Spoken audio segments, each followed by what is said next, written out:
Hello and welcome back to our channel. Please hit the subscribe button if you haven't subscribed to our channel already.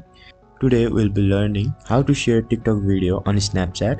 To do so, first of all, find any TikTok you want to share. Suppose I want to share this TikTok and I'll tap on share icon. There I can see copy link. I'm tapping on copy link and then the link of the TikTok has been copied. Now open your Snapchat application.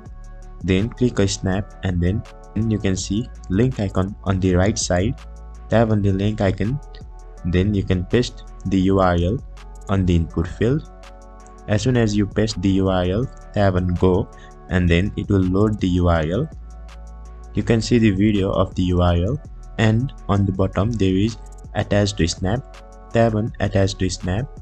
Then the TikTok has been attached to your snap. Now you can share it on story or share it to anyone on snap by tapping on send to.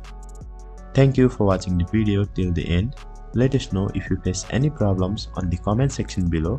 Also hit the like button if the video helped you and do subscribe for similar contents.